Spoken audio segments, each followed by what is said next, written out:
আমরা সরকার এবং নির্বাচন কমিশনকে ধন্যবাদ জানাই। এই প্রথমবারের মতো ব্যাপক ভিত্তিক বিদেশিদেরকে ভোটার তালিকায় যারা প্রবাসী আমাদের তাদেরকে সম্পৃক্ত করার তারা উদ্যোগ নিয়েছেন, কিন্তু সেখানে কিছু সমস্যা রয়ে গিয়েছে। অক্টোবরের 30 তারিখ পর্যন্ত সময় বেঁধে দেওয়া হয়েছিল। এই সময়ের ভিতরে যে সফটওয়্যার এখানে ইনস্টল করা হয়েছে এটা ফাংশন করে নাই প্রপারলি, যার কারণে আগ্রহ থাকা সত্ত্বেও, চেষ্টা থাকা সত্ত্বেও অনেকেই কিন্তু ভোটার হতে পারেনি।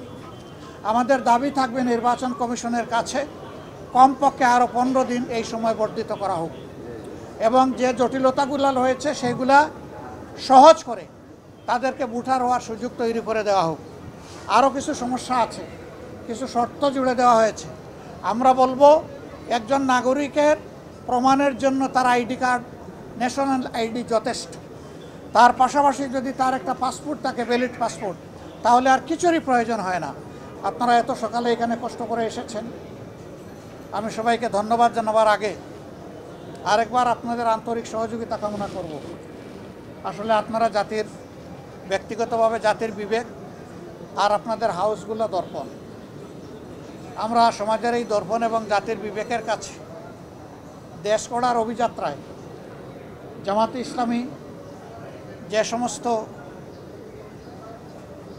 কর্মসূচি ঘোষণা করছে যা দেশ এবং জাতির কল্যাণে, আমরা এই সবগুলোতে আপনাদেরকেও আমাদের সাথে চাই।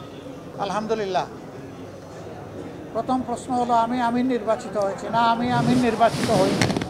আমার সহকর্মীরা আমার উপর একটা দায়িত্বের ভার অর্পণ করে।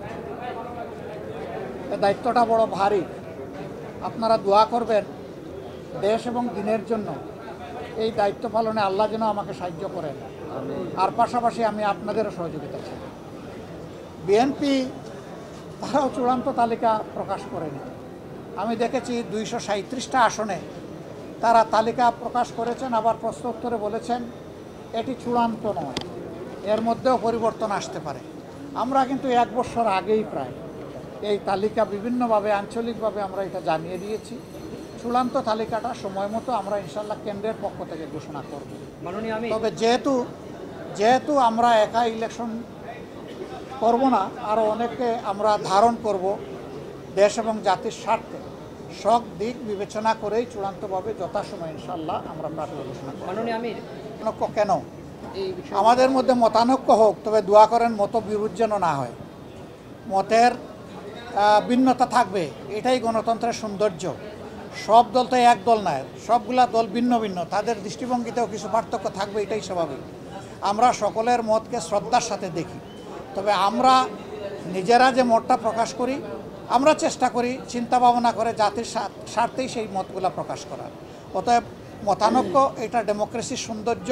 এটার জন্য এখানে বিরোধ লেগে গেছে অথবা অনেককে একেবারে দেশ অস্থির হয়ে গেছে, আমরা এটুকু চিন্তা করতে রাজি নই।